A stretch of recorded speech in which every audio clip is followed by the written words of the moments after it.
Hello children, good morning and welcome back in Vidya Niketan and I am Sunita Srivastava.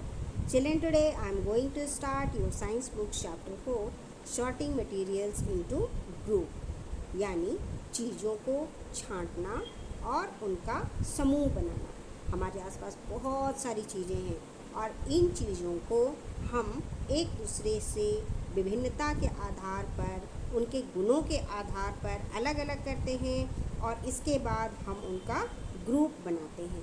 तो हम group क्यों बनाते हैं? Group बनाने से हमारे अपने जो दैनिक जीवन के काम में इन चीज़ों का जो उपयोग, इन चीज़ों की जो उपयोगिता है वो हमें उपयोग करने में उनमें सहूलियत मिल जाती है और हम आसानी से उन चीज़ों का, उन वस्तुओं का उपयोग कर सकते हैं। तो इसीलिए हमें चीज़ों का समूह बनाना या मटेरियल्स को ग्रुप में रखना आवश्यक है। तो चलिए हम जानते हैं कि इस चैप्टर में हम क्या क्या पढ़ेंगे। तो सबसे पहले हम पढ़ेंगे ग्रुपिंग यानी चीज़ों का समूह बनाना, ग्रुप करना। पर्पस ऑफ ग्रुपिंग पढ़ेंगे, प्रॉपर्टीज़ ऑफ मटेरियल्स पढ़ेंगे, उसके प्रॉपर्टीज़ ऑफ मटेरियल यानी कि जो पदार्थों की जो प्रॉपर्टीज़ होते हैं, जो गुण होते हैं, उनके आधार पे हम पढ़ेंगे कि उनकी अपीयरेंस, उनकी दिखावट कैसी होती है। हार्डनेस के बारे में पढ़ेंगे, हार्डनेस होती है कोई भी चीज़, जैसे कोई भी वस्तु कितनी कठोर होती हैं और कितनी कोमल होती हैं, उनके बारे में पढ़ेंगे। वस्तुओं की सॉल्युबिलिटी यानी कि घुलनशीलता और अघुलनशीलता के बारे में पढ़ेंगे। ट्रांसपेरेंसी यानी पारदर्शिता के बारे में पढ़ेंगे, उनकी डेंसिटी के बारे में पढ़ेंगे और फिर हम पढ़ेंगे characteristics of some common materials. तो चलिए हम शुरू करेंगे। यहाँ पे देखिए, list at least 3 objects which can be made up of the following materials. अब कॉटन से कौन कौन सी मटेरियल, कॉटन एक मटेरियल है और उनसे कौन कौन से ऑब्जेक्ट्स हम बना सकते हैं, उनसे हम क्या क्या बना सकते हैं। उनसे हम बना सकते हैं पिलो बना सकते हैं, उनसे हम बना सकते हैं मैट्रेस बना सकते हैं, गद्दे बना सकते हैं, फिर हम उनसे रजाई बना सकते हैं। तो इन सब चीज़ों का नाम हम यहाँ पे लिखेंगे। अब आयरन है, आयरन से हम कौन कौन सी चीज़ें बना सकते हैं, जैसे हम उनसे चेयर बना सकते हैं, टेबल बना सकते हैं। और प्लास्टिक से हम क्या बना सकते हैं, प्लास्टिक के हम बकेट बना सकते हैं, मग बना सकते हैं, टॉयज़ बना सकते हैं। स्टील से हम क्या क्या बना सकते हैं, स्टील से हम बना सकते हैं प्लेट बना सकते हैं, ग्लासेस बना सकते हैं। लेदर से हम क्या बना सकते हैं, बेल्ट बना सकते हैं, पर्सेस बना सकते हैं। तो इस तरह से इन चीज़ों के नाम हमने यहाँ पर लिखने हैं। चलिए यहाँ पे हम पढ़ेंगे ग्रुपिंग। ग्रुपिंग यानी कि समूह बनाना या समूहीकरण। Have you observed how things are arranged on the shelves in a stationery shop और a supermarket? You may have noticed that similar items are usually placed together. This similarity can be termed of their use, what they are made up of, their size, their make, etc. For example, notebooks can be placed together. Pens and color pens in separate group. This method of placing similar things together is called grouping. Various criteria can be used for putting things in a similar group. The substance or substances of which a thing is made or composed of is called material. Let us study about the various criteria of properties of materials on the basis of which they can be grouped. तो यहाँ पे ये कहा जा रहा है कि आपने स्टेशनरी की दुकान में या सुपरमार्केट में चीज़ों को सेल्फ में किस प्रकार से अरेंज करके, किस प्रकार से व्यवस्थित करके रखा होता है, ये आपने देखा होगा। तब आपने यह भी देखा होगा कि जो सिमिलर आइटम्स होते हैं यानी जो एक तरह की चीज़ें होती हैं उनको एक साथ रखा जाता है। तो उनमें कुछ तो समानता रहती होगी, कुछ तौर पे वे बराबर होते होंगे। तो उनमें यहाँ पे जो समानता है उनका मतलब है कि चीज़ों को उनकी उपयोगिता के आधार पर उनमें क्या समानताएं हैं, उनके आधार पर चीज़ों को एक जगह रखा जाता है। अब उनमें ये भी देखा जाता है कि उनका एक जैसा आकार हो, या जैसे मान लीजिए कि हम नोटबुक का उदाहरण लेते हैं। तो जितनी भी दुकान में नोटबुक, जो स्टेशनरी शॉप में जब आप जाते हैं तो आपने देखा होगा कि जितने भी नोटबुक होते हैं वो सभी नोटबुक्स लगभग एक जगह रखे जाते हैं। वहीं दूसरी जगह पे पेन, पेंसिल और कलर पेन जो होते हैं उन सभी का एक अलग ग्रुप होता है और वो अलग जगह पे रखी जाती है। अब जैसे कि नोटबुक्स की जो शेल्फ्स हैं उनमें सभी तरह के नोटबुक्स अलग अलग जगह पे रखे होते हैं। कहीं हिंदी की होती है, कहीं साइंस की होती हैं, कहीं एसएसटी वाली कॉपी होती हैं, कहीं स्क्वायर वाली मैथ्स की कॉपी होती है, कहीं 3 in 1। लेकिन वो सभी नोटबुक्स जहाँ नोटबुक रखे जाते हैं वहीं पर अलग अलग रखे जाते हैं। और जितने भी हमारे पेन होते हैं, इरेज़र होते हैं, शार्पनर होते हैं, तो ये सभी दूसरी जगह पर रखे होते हैं। तो इस तरह से क्या होती हैं, उनकी उपयोगिता के आधार पर चीज़ों को एक जगह रखा जाता है। तो वो पद्धति जिसमें समान वस्तुओं को एक साथ रखा जाता है उन्हें ही हम ग्रुप कहते हैं, या हिंदी में उनको हम समूहीकरण कहते हैं।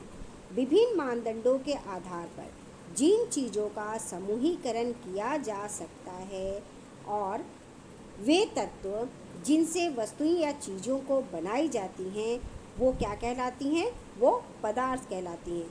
और हम इन्हीं सभी पदार्थों को उनके विभिन्न मानदंडों व उनके गुणों के बारे में अध्ययन करेंगे, जिनके आधार पर हम वस्तुओं का या पदार्थों का समूह बना सकते हैं। तो उनके बारे में हम यहाँ पर एक एक करके पढ़ेंगे। यहाँ आप देख पा रहे होंगे कि बहुत से रंग के छल्ले हैं और इन्हें रंगों के आधार पर अलग अलग किया गया है। तो इसी तरह से वस्तुओं में बहुत से गुण होते हैं जिनके आधार पर उनकी ग्रुपिंग की जाती है। नेक्स्ट हम पढ़ेंगे पर्पस ऑफ ग्रुपिंग, यानी ग्रुपिंग करने की आवश्यकता क्यों है, क्यों ज़रूरी है कि हम वस्तुओं को एक ग्रुप में रखें। तो ये हम यहाँ पर पढ़ेंगे। Grouping materials into various categories has many advantage. Not only it is useful in our daily life related activities, but it is also an important aspect of science. Grouping according to criteria, certain criteria is also called classification. Advantage of grouping are: it helps in systematic sorting and subtraction. It helps in locating materials. Grouping helps in proper sorting and retrieving of materials. It helps us to understand the features as objects in the same group have the same properties. तो समूह बनाने के क्या उद्देश्य हैं और क्यों ज़रूरी है कि हम वस्तुओं का समूह बनाएं।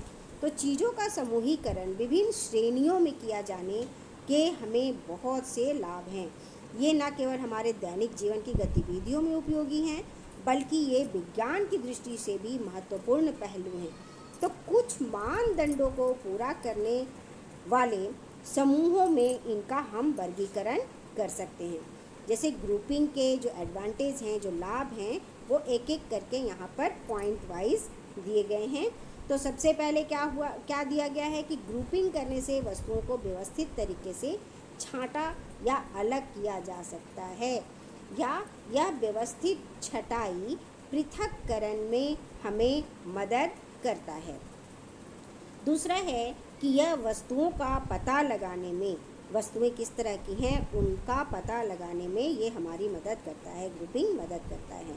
तीसरा है कि अगर हम ग्रुप करते हैं तो समूहन सामग्री के उचित भंडारण और पुनर्प्राप्ति में मदद करता है। जैसे मान लीजिए हमें किसी चीज़ की आवश्यकता है और हमने उस चीज़ को यूज़ कर लिया और दोबारा हमें वो चीज़ चाहिए, तो हम अगर उनको एक जगह पे रखेंगे तभी तो हम लोग दोबारा जल्दी मिलेंगे, जिससे हमें सुविधाओं को समझने में मदद मिलती है। क्योंकि एक ही समूह के वस्तुओं का समान गुण, जो एक ही तरह की जो वस्तुएं होती हैं उन सब में क्या होते हैं, समान गुण होते हैं, जिसके आधार पर हम उनको एक जगह पा सकते हैं। अब यहाँ पे हैं प्रॉपर्टीज़ ऑफ मटेरियल्स, यानी कि वस्तुओं या पदार्थों के गुण। तो वस्तुओं या पदार्थों में कुछ गुण होते हैं जिनके आधार पर हम उनको ग्रुप कर सकते हैं। तो materials are object can be grouped और classified based on common features which are called properties.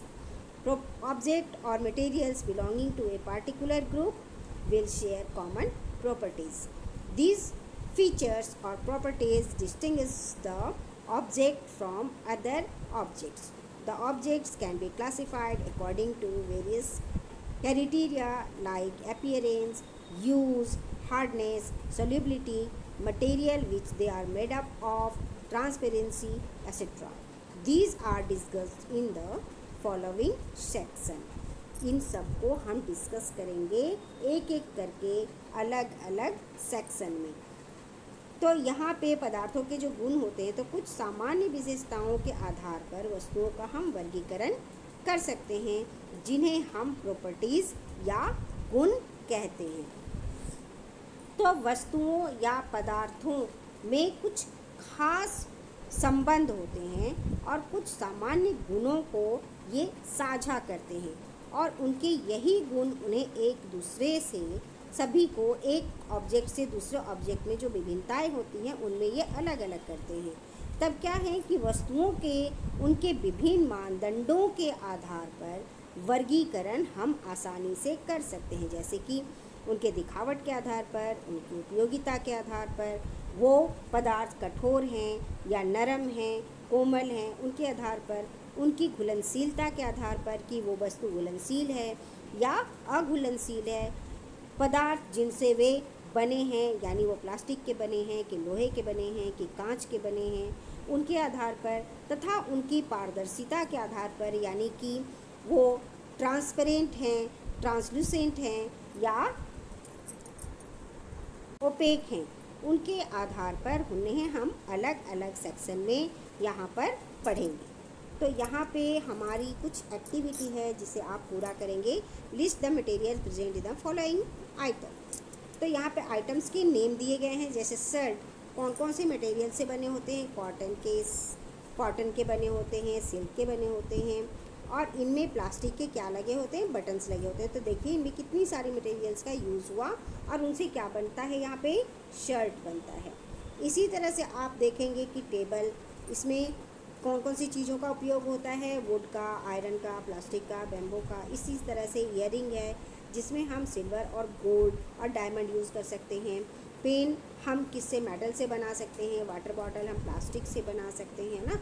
तो और इसी तरह से इन चीज़ों को हम, इन आइटम्स को और ये जिन मटेरियल्स के बने होते हैं उनके आधार पर इन टेबल को कंप्लीट कर सकते हैं। चलिए आगे हम बढ़ेंगे और हमारा अब आगे का है टॉपिक अपीयरेंस, यानी दिखावट। कोई भी वस्तु कैसी दिखाई देती हैं। Appearance means how the object और मटेरियल्स लुक फिजिकली, कि बाहरी जो उनकी दिखावट होती है फिजिकली वो कैसे दिखते हैं, उनके आधार पर भी हम ऑब्जेक्ट को या हम सब्सटेंसेस को अलग कर सकते हैं। An aluminium plate looks different from a plastic plate. Aluminium की जो प्लेट होती है वो प्लास्टिक की प्लेट से बिल्कुल अलग दिखाई देती है। Similarly a wooden ball looks different from a rubber ball. एक लकड़ी का जो गेंद होता है वो एक रबर के बॉल से अलग दिखाई देता है। Materials, some materials have shine. कुछ मटेरियल्स में क्या होती है, चमक होती है, शाइन होता है। This shine is called lustre, और इन्हें हम कहते हैं लस्टर या चमक। Materials like aluminium, silver, copper and gold have lustre. तो कुछ मटेरियल्स हैं जिनमें की चमक पाई जाती है, जिनमें द्युति पाई जाती हैं, वो हैं एल्यूमिनियम, सिल्वर यानी चांदी, कॉपर यानी तांबा, और गोल्ड यानी कि सोना। इन सब में क्या पाई जाती हैं, इनमें लस्टर पाई जाती हैं। Materials like wood, plastic and rubber do not have lustre. और जो कुछ चीज़ें ऐसी होती हैं जैसे कि लकड़ी हैं, प्लास्टिक हैं, रबर हैं, तो इनमें लस्टर या चमक नहीं पाए जाती। मटेरियल्स विच हैव लस्टर और shine are usually preferred in making ornaments. तो जिन मटेरियल्स में शाइन होता है, जिनमें लस्टर होते हैं, उनकी उपयोगिता क्या है कि उनके ऑर्नामेंट्स या उनके जेवरात या आभूषण बनाए जाते हैं। तो आज की जो हमारी पढ़ाई है वो यहीं तक। अगली क्लास में हम फिर मिलते हैं।